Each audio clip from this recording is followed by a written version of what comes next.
Hello, this is Tommy Franks. Welcome to the 4-Star Leadership Podcast, a product of the General Tommy Franks Leadership Institute and Museum. We're here to get a view into the lives of the legacy makers, the movers and the shakers of today, to offer insights from the full spectrum of the leadership community. We'll talk to former 4-star students and explore their leadership development path. We'll work to find out what they are about today and learn from the opportunities they've made for themselves in this world. It's my distinct pleasure to welcome you to this podcast. Remember, leaders are not born, they're developed.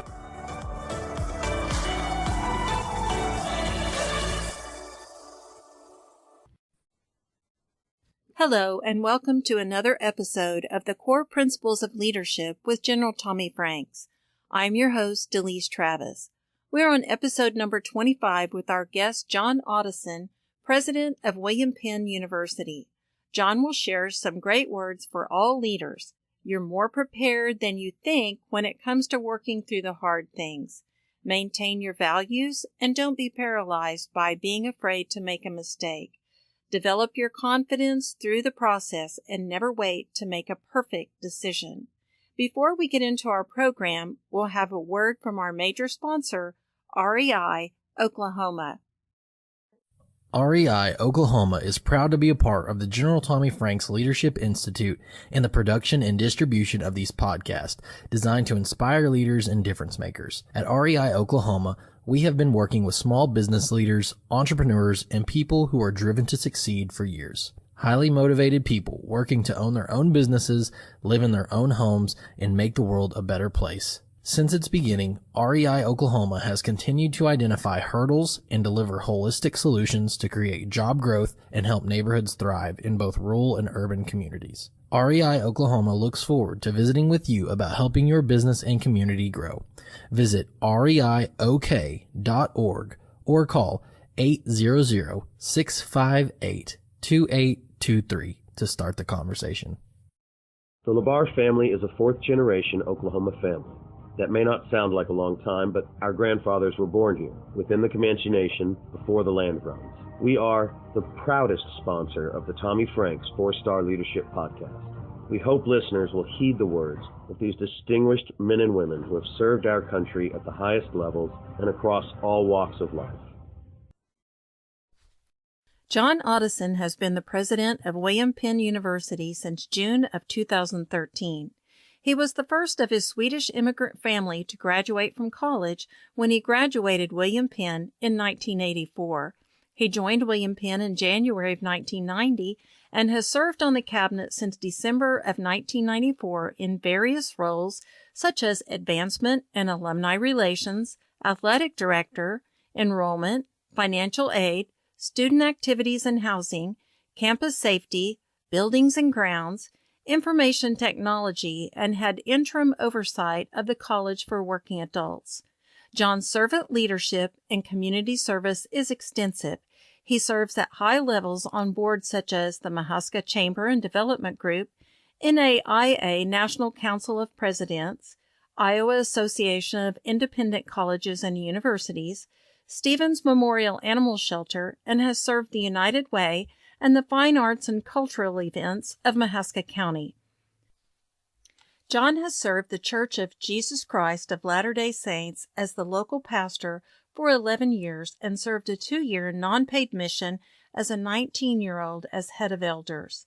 His family immigrated from Sweden in 1963 when he was 3 years old. His parents did not speak English but wanted the American dream for their children. John participated in athletic, mainly basketball, throughout high school and college. John and his wife Diane have been married for 41 years, for which he offers her a nod as a saint. They have one child, Katie, married to Joe Kleinmeyer, 2 granddaughters, Piper, 7, and Quinn, 1. Please welcome to our program, John Ottoson. Good morning, John Ottoson. We have just reviewed your bio and learned a little bit about you. How are you this morning? I'm doing great. How are you? Oh, I'm doing great. And I'm just so honored to have you on our podcast to share your thoughts and ideas about leadership today. And I would like to start out. You have a more unusual start in life than maybe some of our leaders that we share their story, but maybe somewhat similar. Could you share with us about your family and where you started out life and life in America? Sure, I'd love to. In many ways, I'm the poster child for the American dream, if you want to stereotype that. My family immigrated from Sweden when I was 3 years old, and I was the youngest in the family. Mom and Dad decided that, hey, they'll have a better life in the United States. My oldest sister was 16 years older than I was, so she moved over the year before with the idea that she would come home. And I guess about 4 or 5 months before it was time for her to return, she said, I'm staying here. And so Mom and Dad packed up everything they had, sold everything they had to buy tickets for us to come to the United States. And they didn't know a word of English. I joke, and it's not really a joke, but the Swedish chef on the Muppets spoke better English than Mom and Dad did. And so the courage it took, because there was 3 of us still at home. Marianne was 11, Eva was 6, and I was 3. And we moved over and settled in Salt Lake. Had some friends there that said, hey, you can live with us until you find something. And Mom got a job in a laundry. Dad got a job as a custodian, and that's what they did until they retired. And wouldn't have traded how I grew up for anything, but the courage they showed was an example to me for the rest of my life that life isn't always easy, but if you work hard, things will work out. So my sister started school as a 6-year-old without knowing a word of English. Marianne, who was the 11-year-old, knew a little bit of English because they taught English in the schools in Sweden. And I knew, I was 3 years old. I could barely speak Swedish, let alone English. And so there were some communication issues. And I guess there was one time a year or so after I moved over here where I was trying to be helpful and asked Mom if she wanted me to take out the trash. And my oldest sister, who spoke fluent English and Swedish, they were both there, and it took them a half an hour to figure out what I was asking them. And by that time, I'd given up. Forget, you don't want my help, you don't need it. So there were some challenges and some fun things with that too. I can imagine, and I do think because I have family as well that came from Germany when they were very small, and I can't imagine the courage that it took and the strength that it took to just leave everything, leave all your family, everyone you knew, and come here with hardly anything and just be prepared to work and start a new life. And I think that's the kind of character and integrity that we see in some of our strongest leaders. And I'm going just to guess it played a big part in your development as a leader, especially as president of William Penn. So you went to school, you learned English, and you went to school. Were your sisters a big help, or did you learn more once you got to school? No, by the time I started school a couple of years later, my English was pretty good, and so I didn't have the challenges that Eva and Marianne had, and I did well in school. So the language barrier was gone by that point for me, but I spent most of my youth and high school years, Mom and Dad had a doctor's appointment, or if Dad, once he learned to drive, because he didn't even know how to drive when he got here. So by the time I got into junior high, when there's something wrong with the car, I'd go with him to the mechanic and try to interpret for him, and so the mechanic would go back and forth. And so I didn't quite have the challenges that they had, but there was times there was communication problems between my dad and Mom and I, because it's kind of funny, of the 4 kids, if my oldest sister, and who passed away a few years ago, but she still had a Swedish accent when she spoke English. And as we got younger, I had a very heavy American accent when I tried to speak Swedish. And so we kind of laugh about that. But there was one time when, we didn't have a whole lot of money. So we added on a sunroom, a 4-season room to the back of our house, and Dad, instead of buying ceiling tiles, decided the 4x8 sheets of drywall were cheaper, and so we were pounding those into the roof when I was about 12, 11 years old, and he drove a nail and it bent, and so he started yelling at me in Swedish, or saying, "Hey, go get this tool." Well, the way I would process Swedish is in my mind, I would translate it into English. Well, he was telling me to go get something called a koosfoot, and I'm thinking, what the heck is that? Because literally translated, that means cow's foot. And I'm thinking, what tool is a cow's foot? And he kept saying, go in the shed and get this tool. And I just ran in the shed, and Dad and I had a great relationship. But he had a fairly quick temper, but then it would blow over just as quick as it would come. So he's yelling at me because he's holding up this sheet of plywood that's heavy. And so I grab every tool there is because I have no clue what it is. And when I get out there, and he grabs the crowbar, and it's like, okay, that makes sense because that kind of looks like a cloven foot. So we had a little bit of a language barrier just in the home.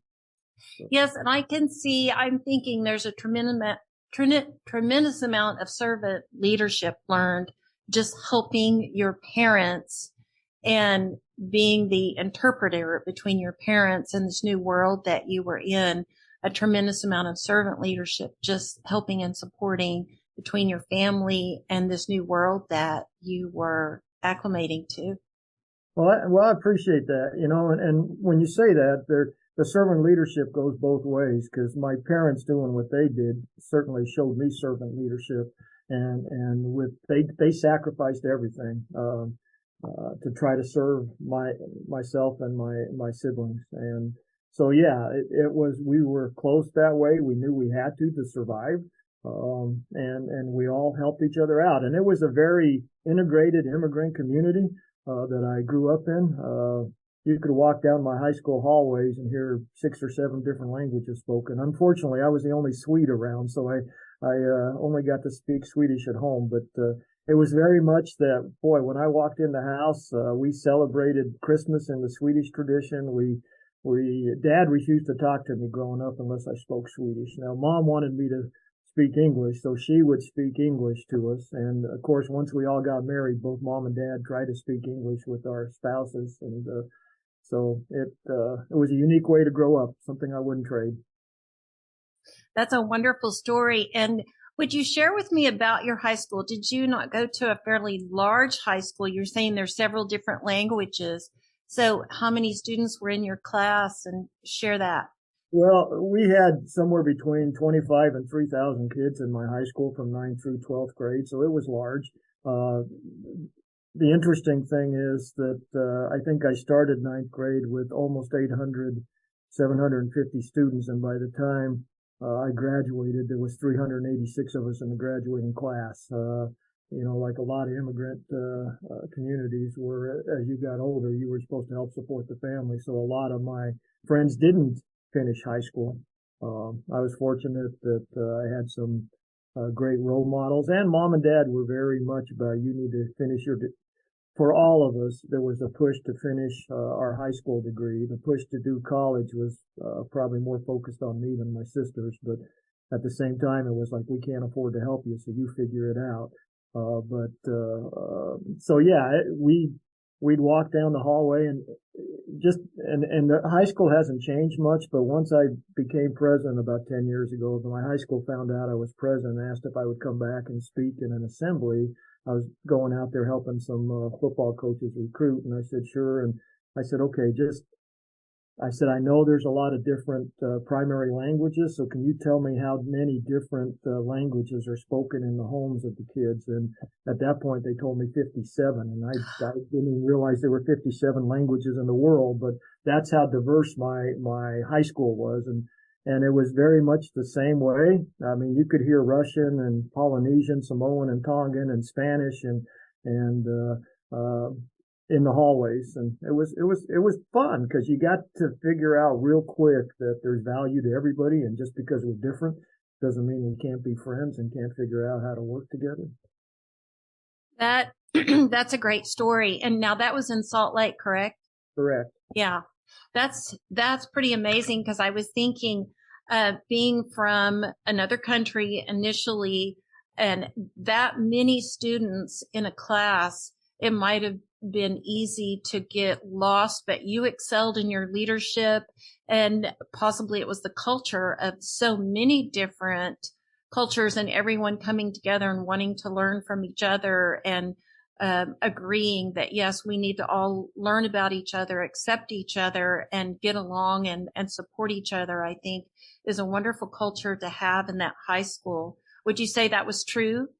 I would absolutely say that was true. And I think that the world seems to have lost that, but growing up in an environment where everybody was different, but yet the same. And I pretended to be an athlete back in my younger days, and sports is a great equalizer. When you're out there trying to win, it doesn't matter what you look like, how you sound. It's like, if you can help us be a team, then we're going to accept you too. So you excelled at basketball in high school and also in college. So was there a scholarship there that you were going for that helped you get into college? Your parents were you were looking for support to get your college degree? Absolutely. And out of high school, and you're thinking, okay, you need to go to college. How am I going to do this? And I had good grades, so I went to a community college for 2 years before I came out to William Penn, so between my academic and my athletic, I had a full ride, including housing to Snow College in Ephraim, Utah. Now the interesting thing with that, I went for a year, and then I took a 2-year hiatus and served a mission for my church, and I gave up my scholarship. And my coach said, I'm not going to promise you're going to have it when you come back. And it's just something I felt like I needed to do and wanted to do. And fortunately, when I came back, I guess I was still good enough. He gave it to me. But yes, that took a lot of pressure off, trying to figure out how to pay for college. And I would have worked if I had to. And I got my first job, real job, when I was in 7th grade as a part-time custodian at my grade school, and worked 15 hours a week during the school year and 40 hours a week in the summer. And that's how I knew my folks could not provide extras. So I knew I wanted to have a car when I got into high school, but I knew I had to save the money. I wanted a bike, and so I had been saving money to go to college. But yes, that scholarship was a big door opener for me. And like I said, I kind of risked it when I took 2 years off, but it turned out fine. And now I ended up at William Penn after my 2 years at a community college. So your 2 years as on your mission was really also a servant leader position, and also something, it was for all the right reasons. It wasn't like you just weren't sure of your direction. It was just something that you felt in your heart that was important to do. And again, shows a lot of servant leadership that was on your heart to do. So I can see how your coach thought, this is for all the right reasons. And so we want to support this young man and help him on his way. Well, and I appreciate that. And I was very honest when he started recruiting me that was my game plan, that when I turned 19, I was going to go on a mission. And if you grow up in Utah, if you're a school in Utah, he said, we're used to that, so that's fine. And so that made me feel a little better. But once again, when I left, it's like, well, when you're back, we'll have you try out and we'll see. And I said, okay, that's fair. So where was your mission, just out of curiosity? Well, since I spoke fluent Swedish growing up, the church in their wisdom sent me to Indiana. And having said that, I absolutely, as a basketball junkie at that time, Larry Bird was a senior at Indiana State, and that the game between he and Magic Johnson in the championship happened the month before I started my mission. So, in Indiana University had just had 3 years before that a national championship. So once I got used to the idea of Indiana, it's like, man, this is great. This is basketball country, So I enjoyed that. Yeah. So what was your degree in college? Well, the interesting thing about that is the only professionals I had really seen in my life that had made a difference were my teachers and my coaches. So my degree was business and history education, with the idea that I was going to be a teacher and a coach, because those were the professionals I saw. My high school coach had a huge influence on my life. My teachers also, kind of molding me and challenging me, not making life easy, but also instilling some confidence in me that, hey, if you work through the hard parts, good things will happen and you have the skills to do that. So that's what I was intending to do. Yes, sir. And mentors, I believe, are very important, especially if you take their advice and work hard. Yep. So it sounds like you certainly did. So where did you go from there? So you graduated, and so where did you go from there on your leadership journey?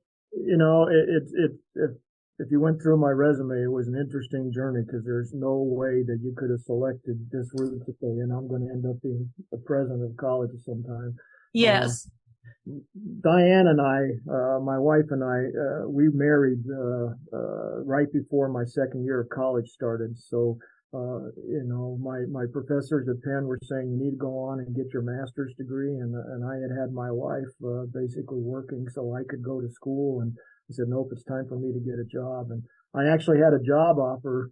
My high school coach called me up about 4 months before I graduated, and he said, you're graduating this year, right? And I said, yeah. And he said, well, I've already talked to the principal and superintendent, and they remember you.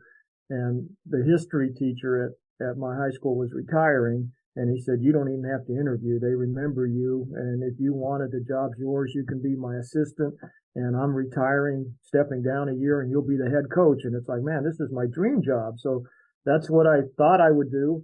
Then I had another firm come in and called Adventureland Video, which at that point was the largest video franchise in the country, and actually had a connection with Disney where we could use the Disney characters in our advertising because we wouldn't carry adult videos, and they wouldn't leave me alone. And finally I thought, let's try this. So they moved me to Indiana. We opened a video store, and I actually was the franchise representative for Indiana and the surrounding 6 states, where I did business, demographics, and sold franchises, and did that for 2 years. And then one of the partners was killed in a car accident, and the other one said, I don't want to do this anymore. So found myself out of a job. And so I went down to the state personnel office, and in Indiana, it was kind of funny. They review your resume and transcripts, and then they tell you what jobs you're eligible for, and then you have to take a test. And if you test and you score in the top 5 or 6, then they send you out for interviews when a job opens in your area. So one of the things they told me I could be was a child welfare caseworker. And I remember looking at them and saying, I am a business history education major. How in the world?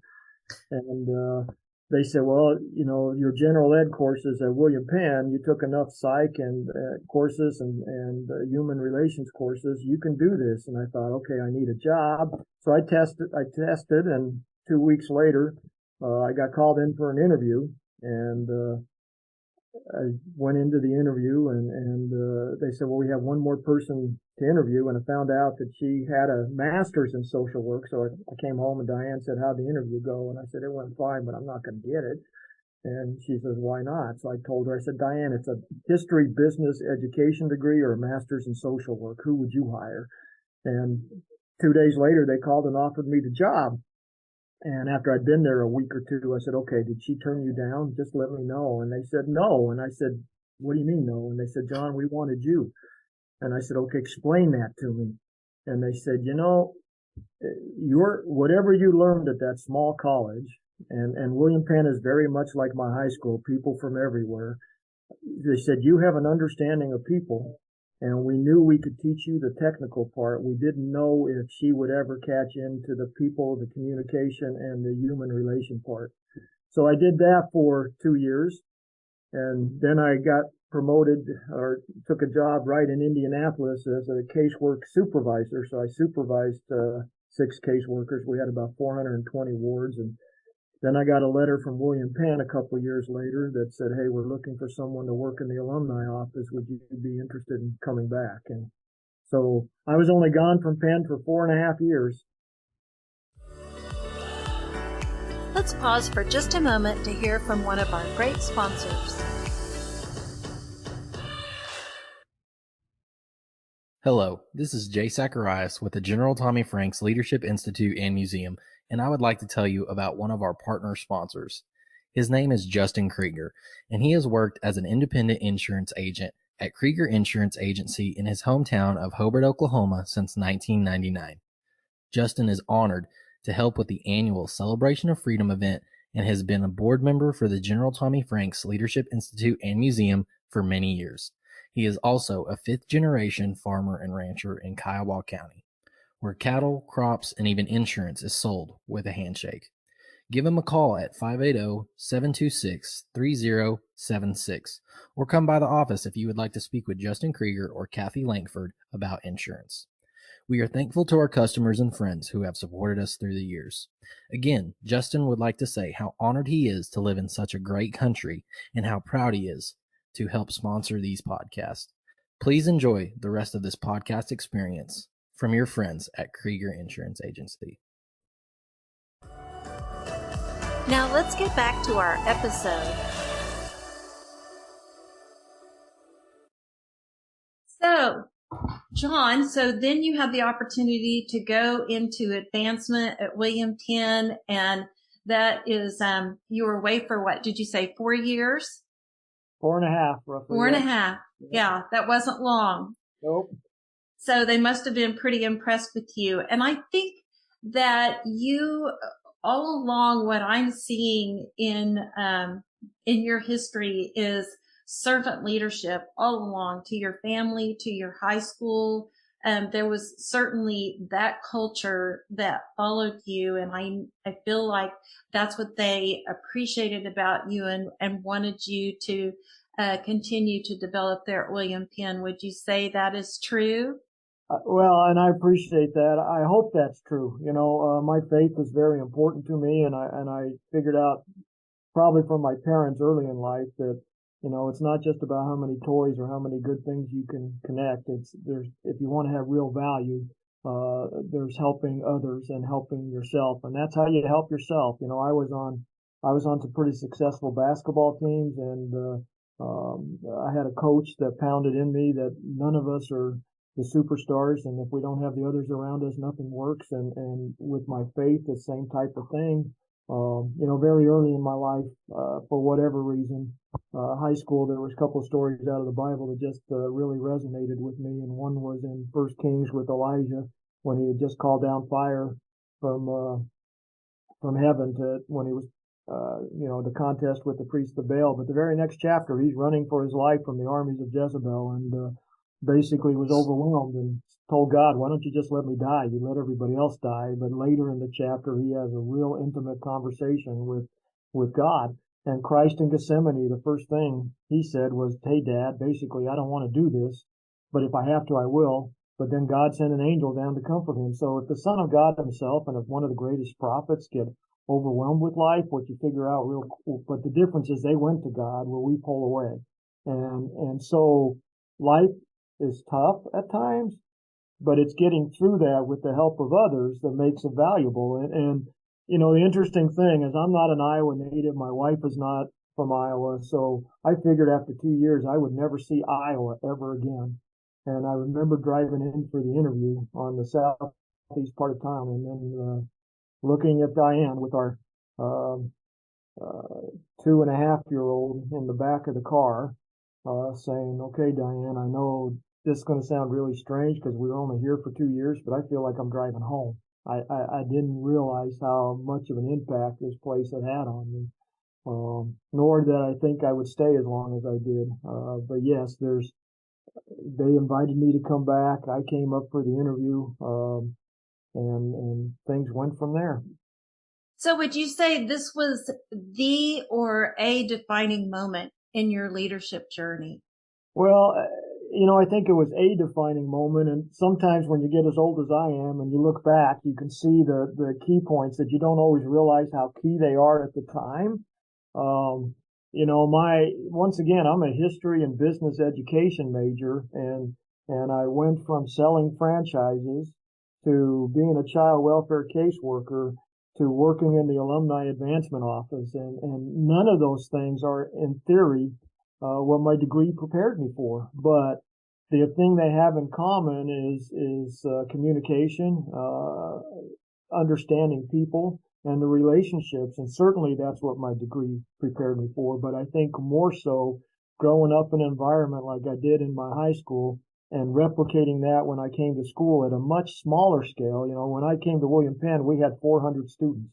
But they were from everywhere and very diverse. And so you really got to know people that way. And that's how you can make a difference. And I think that prepares you for leadership in a way where if you're sitting in a classroom of 600 students, you can't. Or if you're on a campus of 20,000 and you're trying to get involved, it's harder to do that than in a school this size. It's harder to get to know people from everywhere, where you have to when you're in, I remember walking into my first business law class and here, and I was a good student, but I saw no reason to show up early, so I'd show up a minute or two before class started. Well, the professor walked in right behind me, took a look at his roll and said, "Okay, looks like everybody's here. Let's get going." There were 7 other people in the class. Well, I learned real quick I better be prepared to contribute to the conversation because he wasn't going to be lecturing with 8 of us. He was going to have a discussion. So yes, coming back was a pivotal part of my journey. And that culture or culture in that community, so to speak, I guess you would say, was really important. Your whole life up to that was kind of a culmination. You can see all the similarities.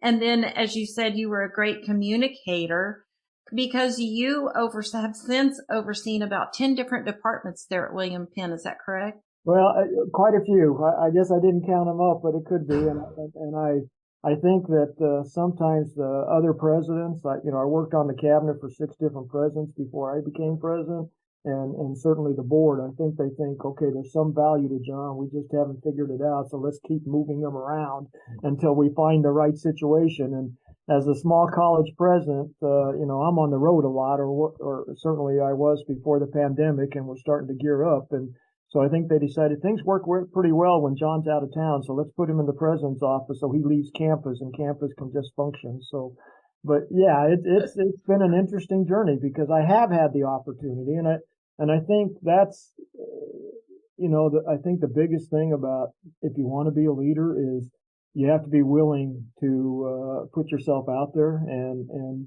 take opportunities when they rise, even if they're not right within what you think is your bailiwick. When I was first asked to take over admissions, I remember looking at the president and saying, "Okay, but I'll do this, but what I know about admissions is instinct." And he says, "I like your instinct. Will you do it?" "Sure, I'll do it." And the other things is like, okay. And that's where, General Frank's 4 characteristics is part of this is listening and communicating.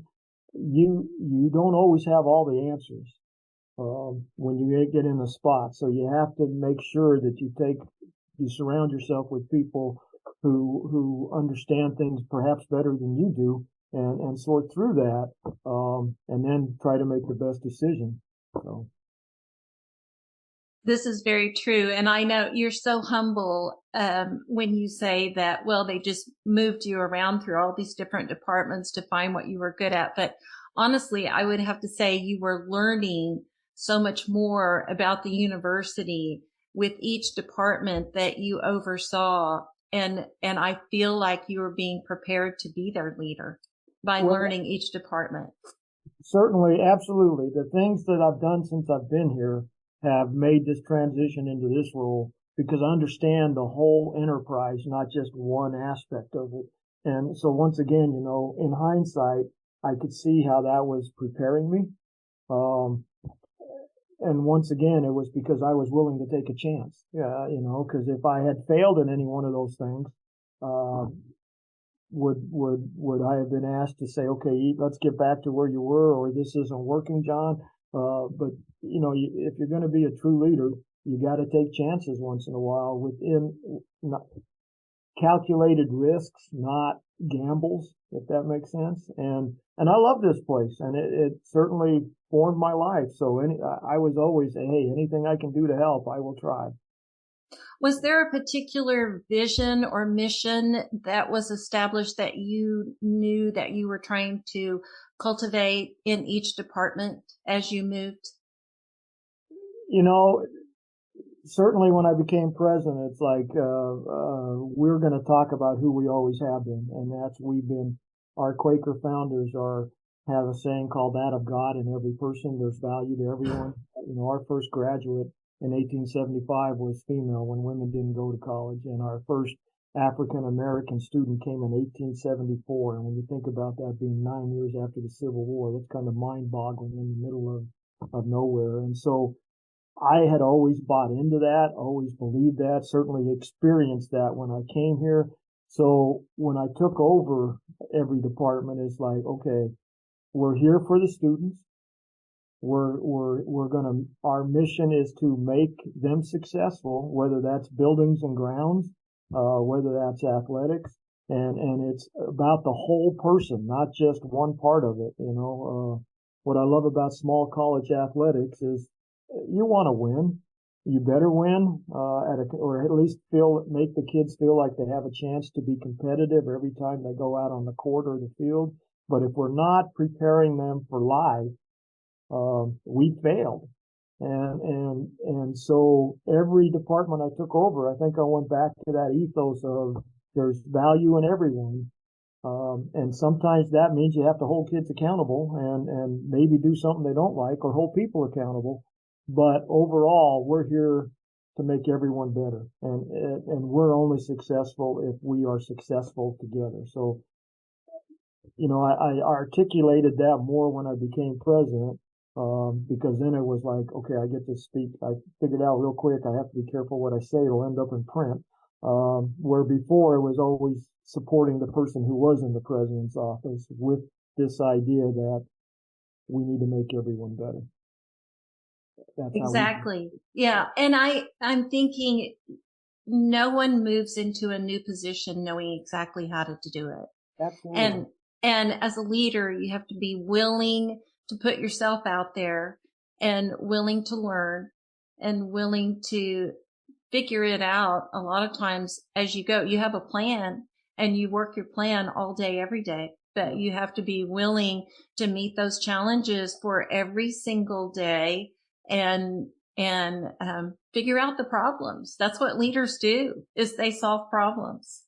So, what are your biggest challenges that you're facing as a leader today? Well, you know, the education environment is pretty interesting right now. We're not a wealthy institution, never have been. And we're tuition driven, which means enrollment growth. And with our mission, we serve a high need population. A lot of our kids are first generation kids still. You know, I certainly was, but about half of our students are first generation. And so it's always that balance between let's make sure that we continue to move forward, but let's make sure we have the financial base to do that. You know, they're talking about an enrollment cliff with graduates coming in a couple of years. So we're looking at that. It's like we are at our highest enrollment on the traditional campus ever. And kids are having a great experience, but, you know, if we see a 100 student decrease in the next few years, which that's not what we're projecting. And I don't think we have, because we grew throughout the pandemic when other schools didn't. So that's always a concern, is that balancing how do we be good stewards of the resources we have, and not extend, but at the same time, we have to extend enough to keep attractive for the students that we're trying to attract. Absolutely. And I commend you. I know that you're very transparent about being the first in your family to achieve a college education and a higher degree. And I'm certain that your students identify with you because you are so transparent about that and encourage your students to grow. And you have such a open door policy there in your office. Do you want to tell us about the candy dish that your assistant has?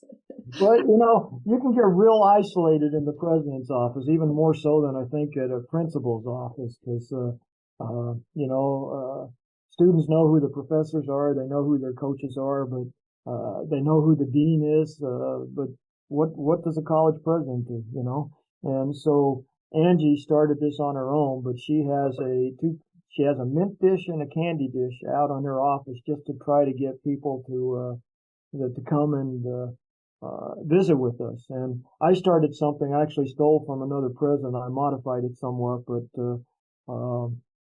we had an alum who graduated in 1967 who was originally from the country Jordan and was on their Olympic track team, but came here to William Penn and stayed in the United States. He owned the businesses in Omaha and became one of the largest single home owners in Omaha. And every time I would go see him, he'd write out a check for scholarships to the school, but then he'd hand me a stack of $2 bills. And he said, "This is for you." And he and I would argue. And I said, "I'm not going to spend this on me."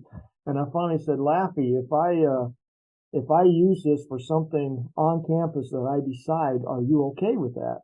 And he goes, "You won't spend it for yourself?" I said, "No, that's not why I'm here." And so he said, "Okay." So former presidents did this with $1 bills, but I walk around campus about once a week when I'm in town, and if I see someone wearing a William Penn logo shirt or hat or coat, I'll pull out a $2 bill and just thank him for being here. And hopefully that means the president's not unapproachable. But the funny thing is, and I know kids are talking about this, because a couple of years ago, there was a young lady walking on our indoor track that I hadn't seen before. And she was wearing a William Penn shirt, and I pulled out my $2 bill and said, "Hey, I just want to thank you for being here." She goes, "Oh, you're the $2 bill guy." I said, "Absolutely." I said, "You know who else I am?" She goes, "No." I said, "Well, I'm John Ottoson. I'm the president." She goes, "Oh, I'm so sorry." I said, "No, it's okay. Why would you know who I am?" So kids are talking about some old guy walking around campus handing out $2 bills, but they never say it's the president doing it. But and it's funny now when I am walking around, if I walk over to where they're hanging out, as soon as I walk in the door, kids will start looking at me and I'll say, "Nope, not today." Or I'll start handing them out and kids say, "I wore my stuff yesterday." I said, "Oh, well, wrong day, do it again." So we start having a little bit of fun that way. And hopefully that means that they'll get to know me. I'll get to know them. That's why we're here, is to get to know the students and help them. But yes, it's very much, let's work. You know, and I understand I'm the president, but in my mind, that just means I'm a different role on the team. And when you talk about the biggest challenge, it's financial, and that's the easy part, or enrollment, but you can solve all that stuff if you have the core team together with the same purpose. All that stuff takes care of itself. So that's always going to be the challenge, I think, for any industry, any service industry or business. I think that's a delightful story, and I really appreciate that about the culture that you are creating there. And so on that, what would you say are the most important traits you look for in hiring someone in additional to come and be part of the culture at William Penn, or just encouraging someone into a management or leadership role? Integrity and character. Okay.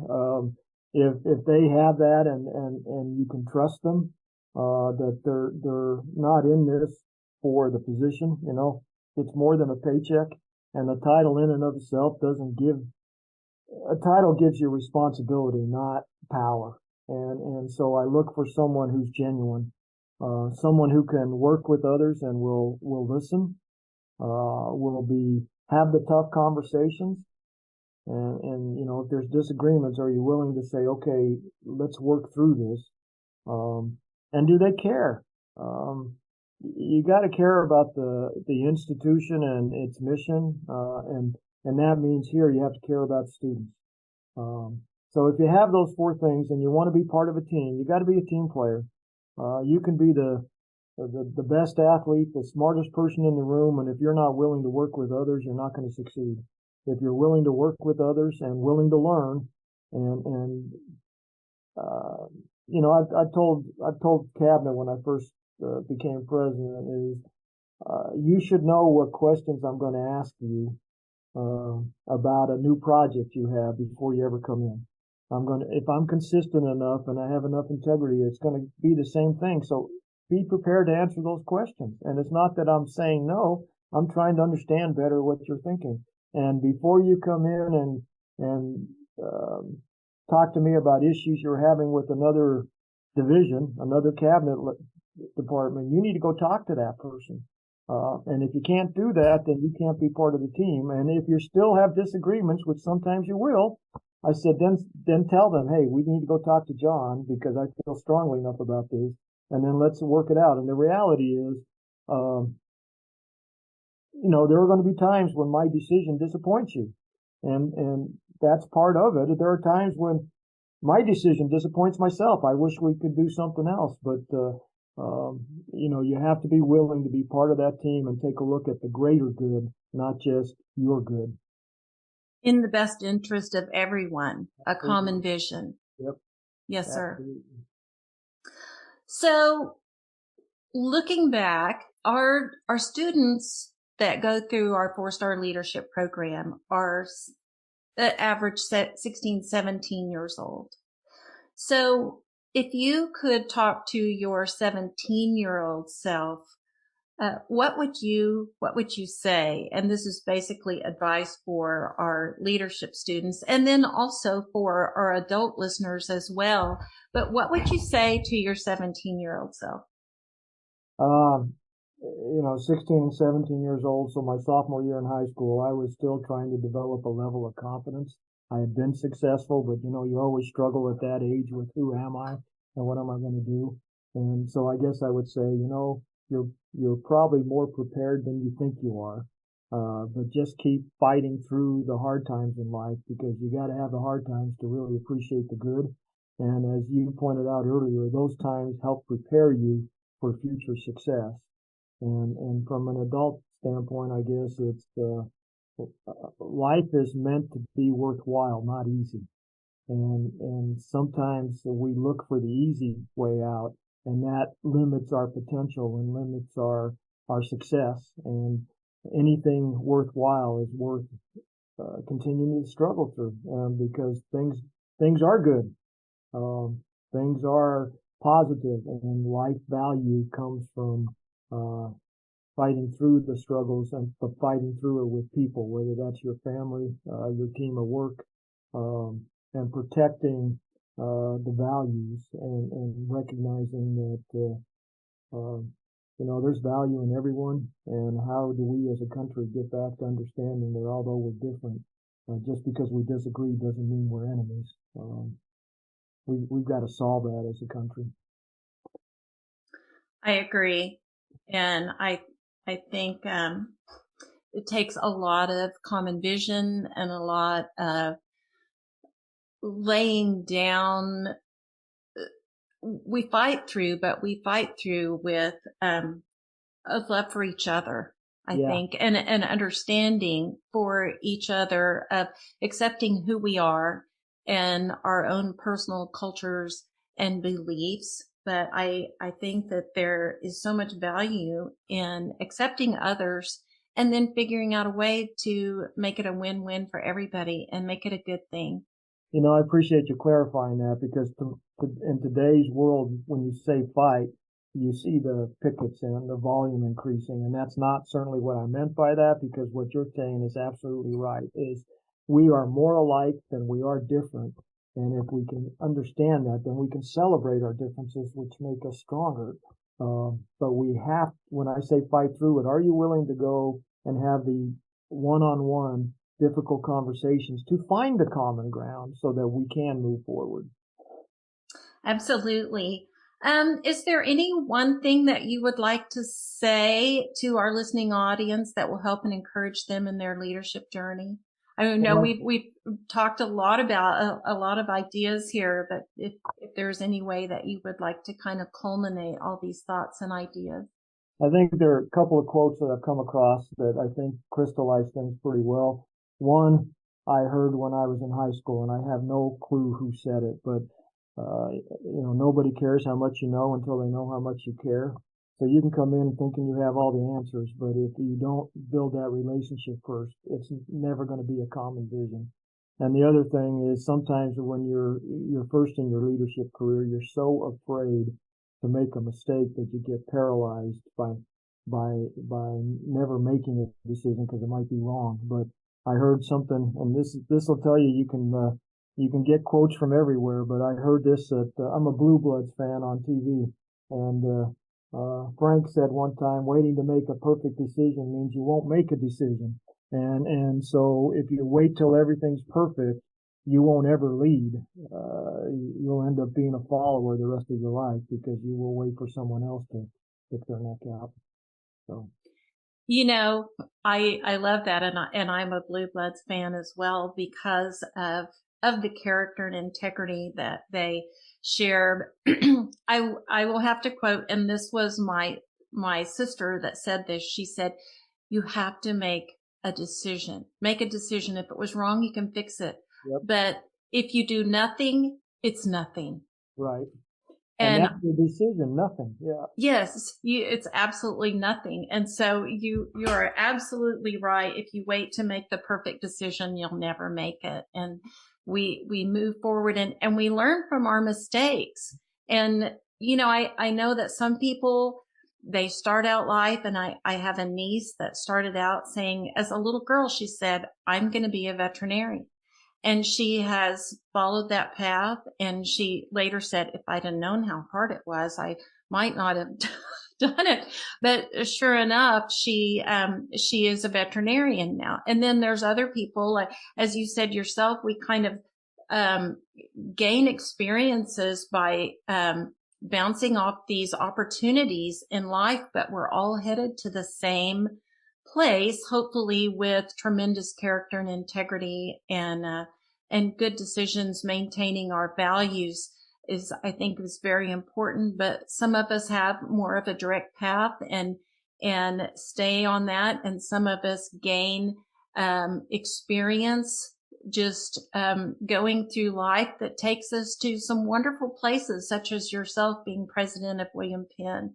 And I know that you have a tremendous amount of experience because of the decisions you've made, and the experiences you've had, right or wrong, to share with your staff and your administration and everyone there, and also with your students. So thank you so much. I really appreciate your time with us today.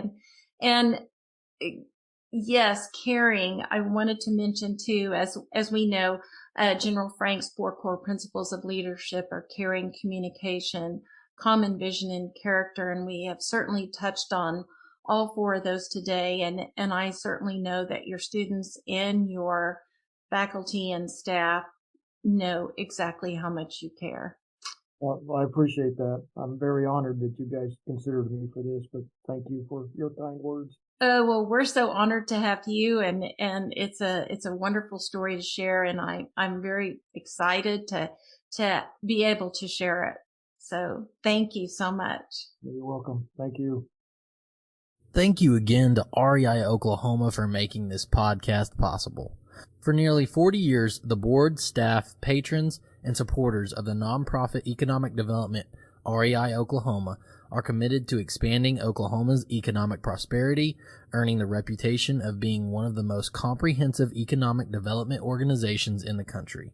Business loans, training workshops, business consulting, and networking opportunities, as well as technical assistance and even commercial business space, are made available to Oklahoma entrepreneurs and small businesses. For low and moderate income individuals and families, down payment and or closing cost assistance is offered.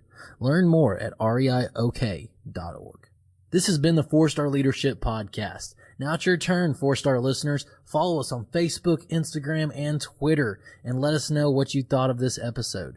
Be sure to give us a 5-star rating on Apple Podcast and tune in next month for our next episode that airs every last Friday each month.